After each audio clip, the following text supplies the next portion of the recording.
Cinema is the ultimate visual medium. 1,000 pictures a minute, each worth 1,000 words, but behind them is some music that's doing almost as much talking. Easily our most requested movie list yet, these are our picks for the top 10 best original scores of all time.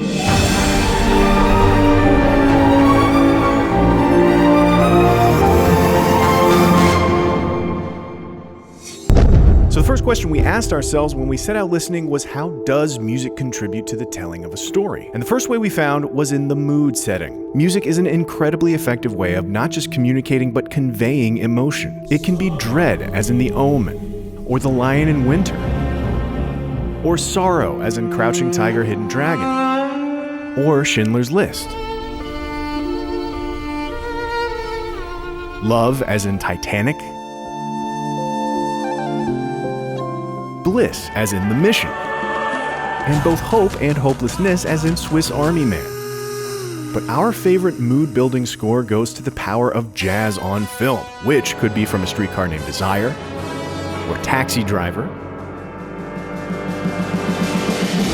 But for us has got to be the bleak, brooding, disconnected music composed for Elevator to the Gallows by the legendary Miles Davis.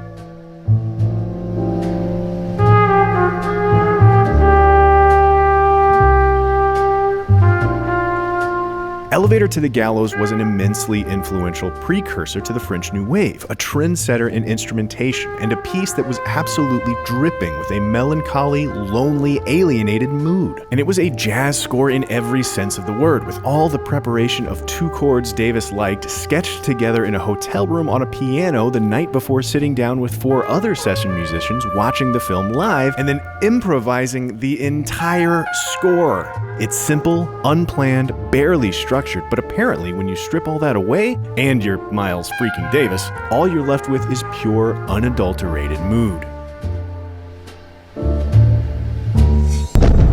After setting a mood, we think scores also set a tone. And while that might sound like we're just playing games with a thesaurus, hear me out. Mood in a score conveys to us the prevailing emotion of a scene, how the characters in that world are feeling, while the tone tells us how we should feel about it. It's a point of view, a perspective on the action. Compare Miles Davis's film noir score to that of John Barry's Goldfinger. Both of them use jazz instrumentation to convey a sense of danger, but where Miles positions us genuinely inside that danger, Barry's score doesn't take it seriously at all.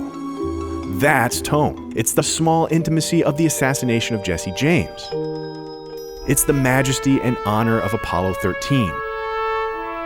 Or the sense of magic in the natural. It's the Pirates of the Caribbean laughing in the face of danger. Or the Thin Red Line interpreting war tragically rather than heroically.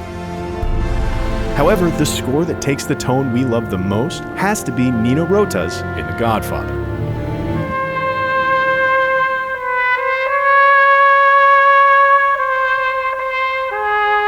From its opening trumpet phrase, Rota's score takes such a position on the Corleone, crooning with an oppressive weight of tradition and power, even on the day of his daughter's wedding. You are practically forced to take these people seriously. And even when the score's mood turns lighter, as in its romantic moments, there's always a lingering sense of gravity, because that's what this score is above all else. Grave power, but almost as a curse, a weight that hangs over the family business. And Rota infuses the sound of this weight in every note.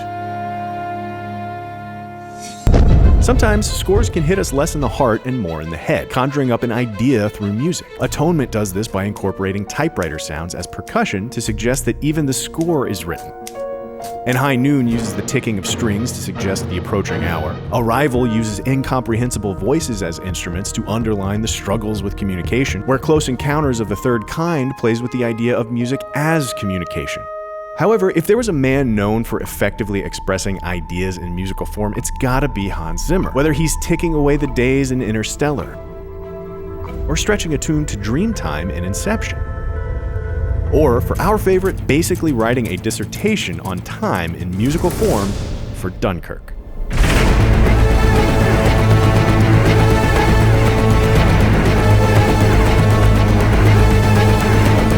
Zimmer's score is so effective because it perfectly captures the experience of gradual, unending suffocation, while still managing to organize around a few very heady ideas. The pocket watch-like tickiness really does incept the idea of time running out into our minds. and his use of an auditory illusion called the Shepard scale to create a disorienting sense of endlessly rising notes that never seems to actually change really does suggest an ever-tightening trap. But when he takes this Shepard scale in 3 different octaves and plays it in triplicate at 3 different rates to symbolize the 3 different plot lines at 3 different time scales, and you know what, he lost us like 3 threes back. It's the kind of thing that might be a little too clever for its own good. It isn't clear to us whether anyone is actually capable of grasping intellectual ideas in music of that complexity, but it's okay, because it still manages to be an awesome, intelligent, and effective piece of composition. Beyond heart and the head, one of the most impactful places a score can hit us is right in the gut, going for the limbic system, or the lizard brain, or whatever you want to call it, bypassing our defenses and hijacking our reactions. You find this in the shrillest of highs and the lowest of lows, in the experimental score like in Under the Skin, or Planet of the Apes, or the Andromeda Strain.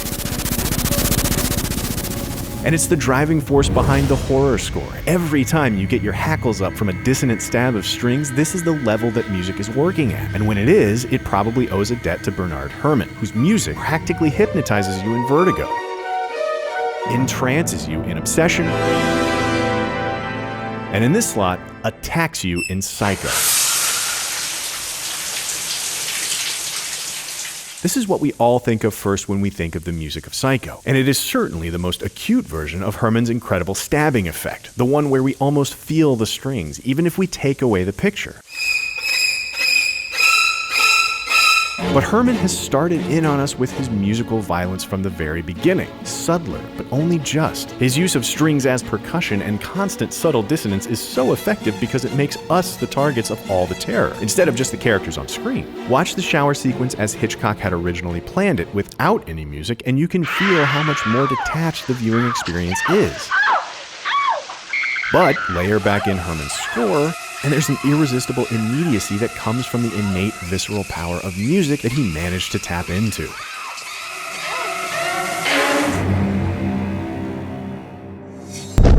Taking a breather from musical brutality, the best scores can also evoke a sense of being somewhere, in space and time, in all its specificity. It can elaborate a corner of a room on screen into an entire world outside of it. It can be the western frontier, as in The Magnificent Seven, or the big country.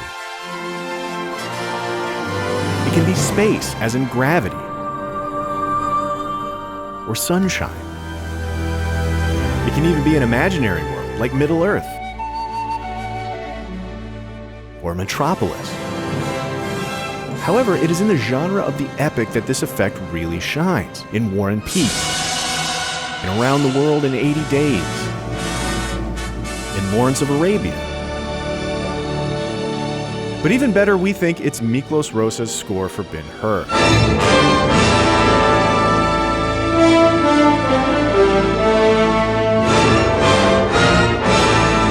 Blaring brass and soaring strings and crashing drums and a massive orchestra come together with the pomp of armies and the scope of an empire to build a score that feels miles wide and taller still. Rozsa spent over a year composing over 3 hours of music for the film and then conducting a 100-piece symphony for 72 hours in 12 sessions to this result. It was the longest film score ever made in its time, and it contained multitudes. Music for men and crowds and nations and gods, and a sense of scale and scope and dynamic range enough to suggest them all adding up to a score that would go on to practically define the genre of the epic.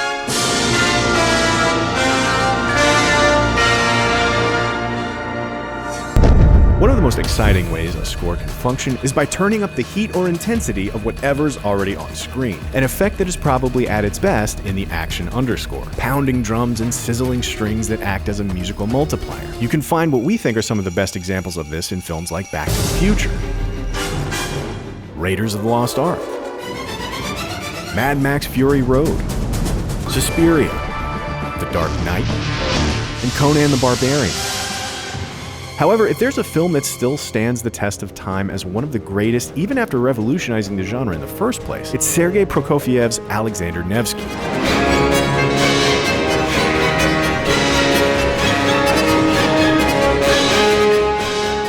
This was Eisenstein's propagandic attempt to curry Stalin's favor, and by doing so, ideally avoid execution. Unfortunately for him, Russia signed a pact with Germany shortly before its completion, which meant Alexander Nevsky, the film, was shelved for political purposes. Prokofiev, however, quickly repurposed his music into a cantata that was performed often and to great popularity. There is an immense sense of energy and conflict within his composition that the music practically conjures up its own images of a battle. But a decade later, after a tiny little Nazi invasion, let's say recolored Soviet sentiments towards the Germans, the film was finally released and picture and sound were finally shown together, allowing the world to see the full effect of Prokofiev's score and lending all its immense force onto Eisenstein's imagery, full to the brim with swells, crescendos, and turns like a 1,000-man charging army of music.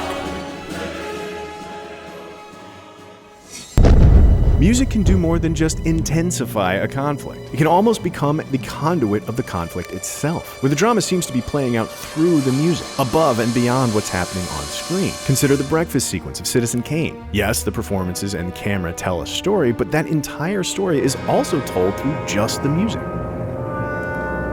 Red Shoes' incredible ballet is a drama that is driven by the music. But there's probably no composer better at music as drama than Ennio Morricone, especially in his work with Sergio Leone. In Once Upon a Time in America, and Once Upon a Time in the West. But come on, never any better than in The Good, the Bad, and the Ugly.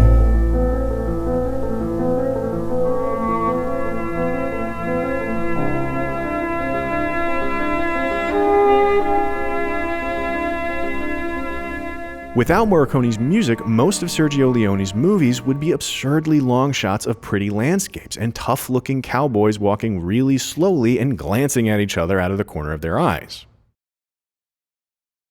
But with Morricone's unforgettable, eternally dramatic music, they are fraught with the threat of violence that could erupt at any second. Filled with scheming and drama and tension and conflict, they are the perfect length. But Leone is no dummy. He isn't being rescued from his own doldrums by his composer here, but giving a virtuoso the space to speak for him. From the adventurous to the romantic to the utterly epic, here the music tells the tale.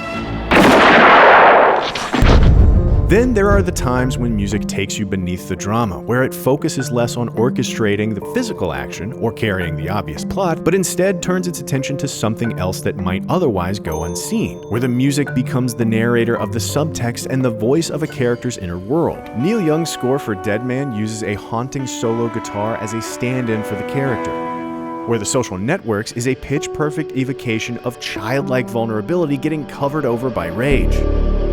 Moonlights is a melancholy look beneath an often tough exterior,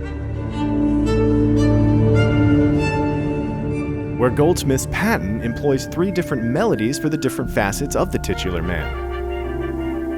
But if there's a composer we think can orchestrate an interior unlike any other, it's gotta be Jonny Greenwood, whose scores for Phantom Thread and The Master expose delicious hidden underbellies to their characters, but no more and never better than in his work on There Will Be Blood.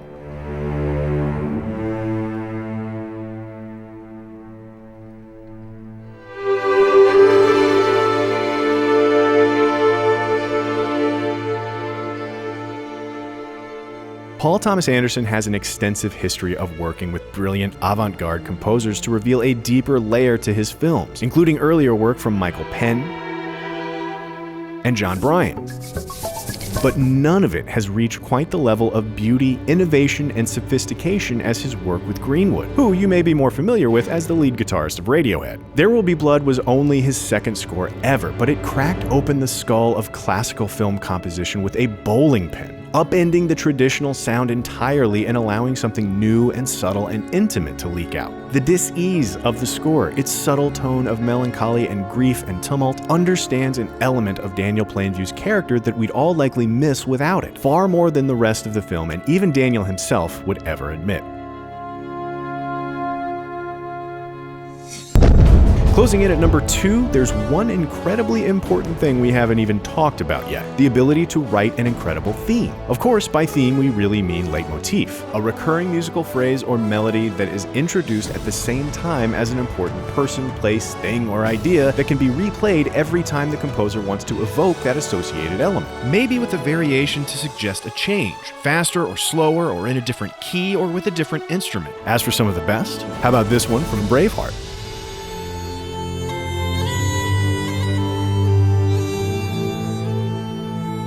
Or this one from Godzilla?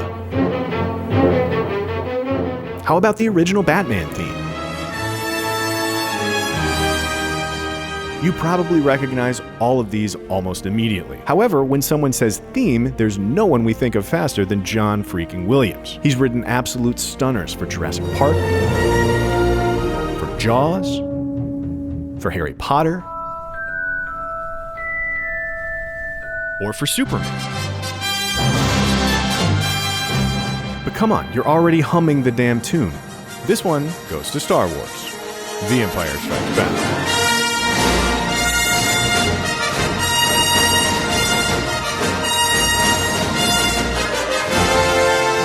George Lucas's desire to focus on the familiar emotional elements in his sci-fi opera rather than the otherworldly caused him to seek out a score that harkened back to early 20th century romanticism, buoyant with adventure and saturated with cultural associations to modern legend. The result was Williams' return to Strauss and Wagner, the operatic forebearers of the leitmotif concept. And while A New Hope certainly changed everything and debuted the main theme which we all know best, Empire added onto it further still, striking the perfect balance between density and development. It brought back Luke's theme,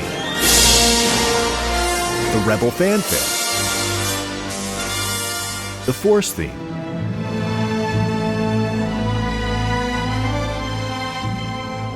and Leia's theme,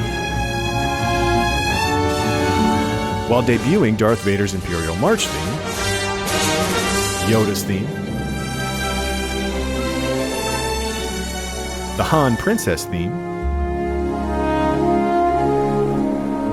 and on and on and on. And they are all about as good of an example of the power of theme as you can get. Because if you're anything like us, each snippet of melody immediately brings something very specific to your mind, and an entire suite of associated feelings about that thing. Because John Williams is a musical ninja who has hijacked our memory.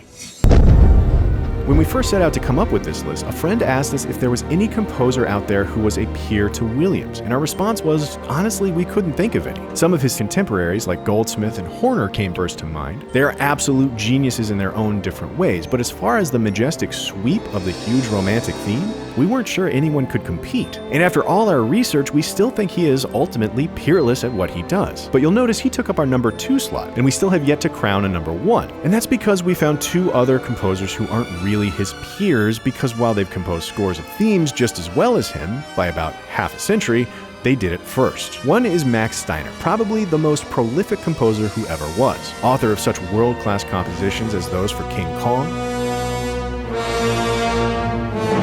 and Gone with the Wind, and Casablanca,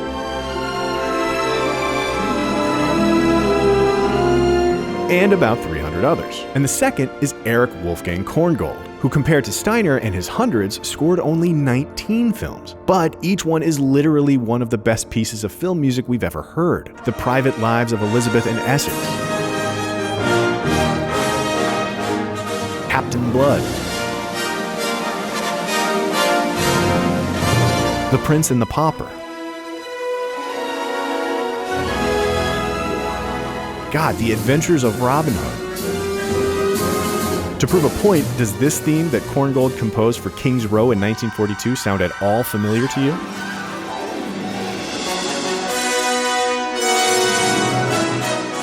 None of this is to take away at all from Williams' brilliance. The man is clearly a genius at what he does, but he is a genius atop the genius of Korngold. It's hard for us to pick a favorite, but gun to our heads, the one that makes us want to jump out of our chairs and take to adventure fastest is probably his score for the Seahawk.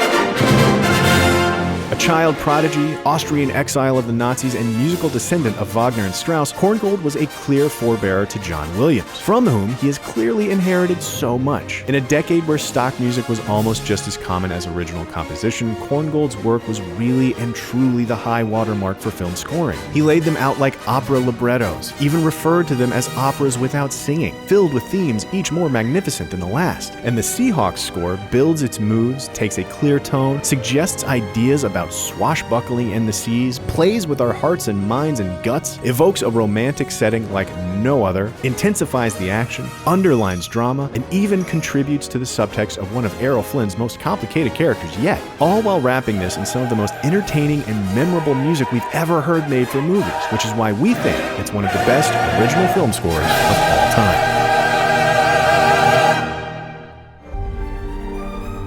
So there you have it. Check out all the music from this episode in the Spotify playlist linked in the video description. Let us know what you think in the comments below, and be sure to subscribe for more Cinefix movie lists.